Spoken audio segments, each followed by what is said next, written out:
Social Security increases to all. Wow, you are not going to want to miss this, as it was just Social Security's birthday. And we're saying, what could you give people on Social Security's birthday? Increase its benefits. That is the best way that you could help out Americans, the best way that you could change Americans' lives, the best way you could celebrate the birthday of Social Security. Now, what is going on with Social Security and how could it be increased for all? How a measly $1,700 per month is not enough. Take a look at this. Congress has not voted to enhance Social Security in more than 52 years. Expand benefits and extend the solvency of Social Security. I'll play the full video clip of what Representative John Larson is saying and how there needs to be an increase for Social Security, help out the solvency, help out a lot of other aspects of Social Security, what needs to be done right now. You're not going to want to miss that speech, as he's saying that it is not okay to raise the Social Security age. It's not okay to cut benefits to seniors and anyone else, SSI, SSDI, veterans. It is not okay to keep Social Security program as it is now. It needs to be increased. I'll give you all those updates. I'll play the full video clip. You do not want to miss that. And I'll give you some other important updates as well. Before I dive into the main content, if you appreciate these regular Social Security updates, hit the like button and subscribe to the channel for the latest updates regarding increases, decreases, proposals, and bills in Congress regarding Social Security. Subscribe to the channel for that. All right, let's get into it here. So the best birthday present for Social Security is to increase its benefits. I think we could all agree that if you're on Social Security, it's nowhere near where it should be in order to help you live a life of dignity. You've paid into it your entire life, and it should be there to take care of you. The average Social Security benefit is only $1,700 a month, considerably lower than in peer nations. Now, being the richest country in the world, to have only a $1,700 a month average, and if you're on Social Security, there's good chances that many of you are actually getting less than that. But it's saying peer nations are making more, saying that is not enough for working families to enjoy a secure retirement or make ends meet when tragedy strikes in the form of serious and permanent disabilities or death. So what is the solution here? Well, Representative John Larson has a solution, and he has a really fiery speech. You don't want to miss this. It is a little bit on the longer side, so keep just letting you know about that, but it is really information packed and has a lot of really good news about Social Security in there. So watch this entire video and I'll see you on the other side. With 10,000 baby boomers a day becoming eligible for Social Security, 10,000 a day, by the end of next year, we're currently close to 67 million Social Security recipients. We'll be over 70 million Americans relying on, as Dick pointed out, the nation's #1 anti-poverty program for the elderly and the #1 anti-poverty program for children, until we formalize the child tax credit, which has to be done as well. But right now, as we speak, it is Social Security. It is also, and don't take any guff on this, it's the nation's most successful program, and it's the most efficiently run program. Social Security has what the insurance industry calls a 99% loss ratio. What does that mean? That means they operate all of Social Security, which dispenses pension benefits, disability benefits, spousal and dependent coverage, with under 1% administrative costs. You cannot find a private sector that does this.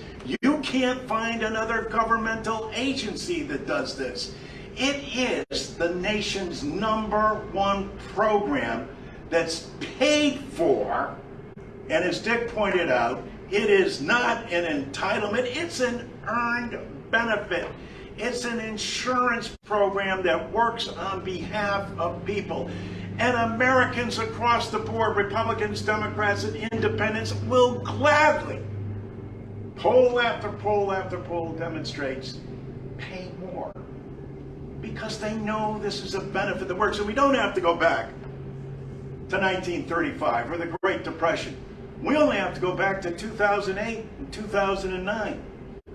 People saw then, when their 401k became a 101k, Social Security never missed a payment.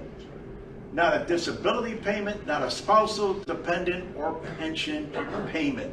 Why? Because as President Biden has said, it's a sacred trust between the American people and their government. That's why this program is so important, and that's why Congress needs to vote. How difficult is that? And everyone goes through these arguments and wrings their hands, etc., about, oh, I don't know, we got to do this, we that. As soon as you hear anyone say we need to study Social Security, you got to just give it a big eye roll. Really? Is there any program that's been thoroughly researched and documented, governmental program, other than Social Security? No. So what's lacking here? Congress has not voted to enhance Social Security in more than 52 years. Congress hasn't voted on Social Security in more than 30 years. In '83, when they voted on it, they voted to raise the age. And they were saying then, too, well, you know, people are living longer, so we ought to raise the age. What they weren't saying is this. For every year you raise the age, that's a 7% cut in benefits. Currently, our brilliant leaders on the Republican side said we should raise it to age 70. And actually, as Dick pointed out, proposed this. That's a 21% across the board cut.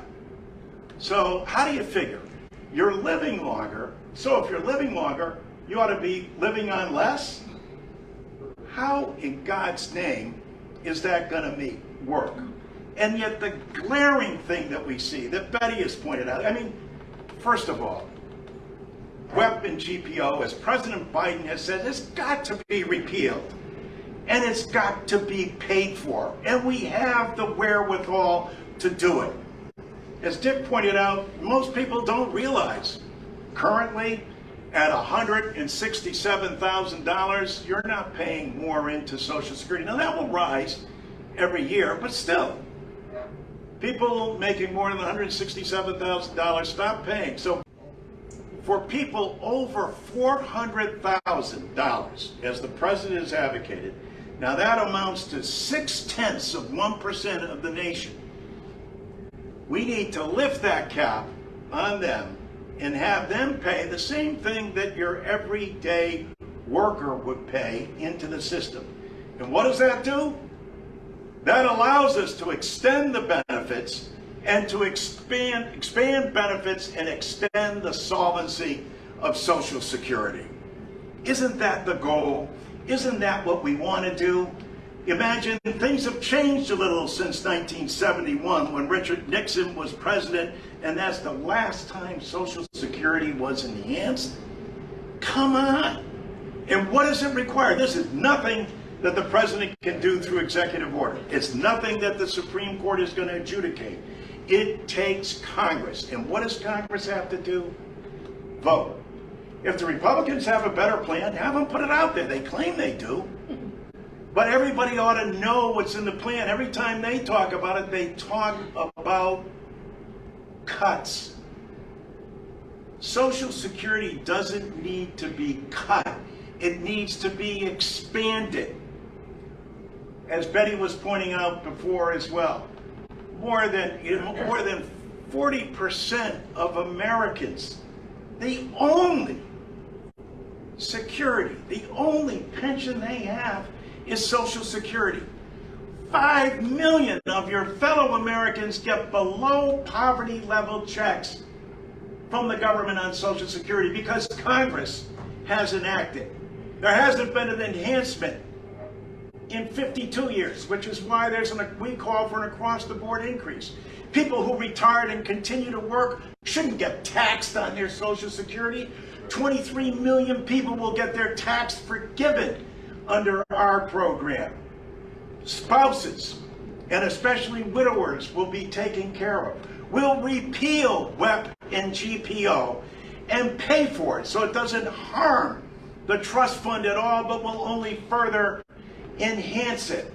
We extend the solvency of the program, and we also expand the benefit and recognize that Congress has got to continue to work on it. Are there efficiencies that we can find going forward? Of course there are, but not by way of cutting people's benefits.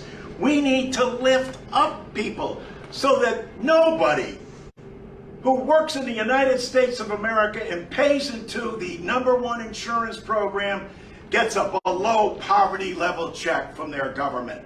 The new floor for Social Security will be 125% of poverty, making sure that that will never happen again and will never return to poorhouses. So we're in this fight. We're in it together. We couldn't have a stronger and better ally than labor. You've demonstrated that over the years as well. But as I said, it's time to take the gloves off. And by that I mean, it's time to call on Congress to vote. There's no more excuses as to why we're not voting on a bill on both sides. No excuse. Republicans, you got a better bill in the House, put it up there. Because we have this process in Congress called the amendment process. We actually have a process also, thankfully, we have a leader like Dick Blumenthal in the Senate who's been arguing vociferously to make sure that we get rid of the cloture vote and have a vote so Mitch McConnell can't stop a vote from going forward on Social Security. Most people don't even know this or recognize this. But Congress needs to vote and act. And the programs that are out there, whether it's Bernie Sanders and Elizabeth Warren in the Senate, or whether it's Sherrod Brown, there's a number of good ideas out there. But what it needs is, it's got to get out of the stage of talking about it and getting to the point of voting on it. Why? So the American people know exactly where you stand. That's something that we've received from our bill, from members of Congress, and from more than over 350 different agencies. It's the most comprehensive plan out there. It embraces President Biden's approach to Social Security. Now, I call it an insurance benefit, but President Biden has been very clear. No one above $400,000 during his first term will be impacted by any program he proposes. And he remains true to that with this proposal as well. The only revenue enhancements, two areas. One, from closing a loophole in FICA that many wealthy people, the 10% or probably the 0.6% that Dick was talking about before, use to not have to pay FICA taxes. And then to make sure that everybody over 400,000 is contributing what a guy 50,000 will be contributing to the Social Security plan. We're going to get this done, but we can't get it done without your help. And your help, where it is required, is to say, not just say, hey, we want you to support Social Security or we support this plan. We want a vote. And even if the Republicans have a plan, like I said, there's something called an amendment process. They got a plan, they don't want to put forward Social Security 2100, put forward your plan. We'll amend it. We'll get a vote. But let's have a vote so the American people know where Congress stands on this issue. And when you do that, we're going to get that very bipartisan support that everybody has talked about. Because, I forget who said it, whether it was Mike or Ed, this is about your family members, your brothers, your sisters, aunts and uncles. This is about the people you go to church with. This is about your neighbors. This is about community. It's about everything that labor represents. Wow, great speech from John Larson. What are your thoughts on that when it comes to helping out with Social Security? Seems like he is definitely the person with the most passion, putting more information or getting himself out there, talking more about Social Security almost than any other member of Congress. But yeah, what are your thoughts on that? And that is all the news that I have for you today to hopefully cheer you up a bit. Here's my daughter Bella's tip of the day. Hi guys, this is Bella. This is the tip of the day. I want to tell you one thing that you should do. When you want to do something, you have the power to do whatever you want. Unless, one thing, you believe in yourself. That's the only trick. So that's all I wanted to tell you for today. Bye. This is the Bella. Thank you so much for watching. Appreciate all of your support. If you want to see more Social Security videos, especially how the 10% increase to COLA could happen, you're going to want to click this video right up here, as I'll give you more info on that. And yeah, so click that video and I'll see you in that video. Take care, be safe. Thank you for watching.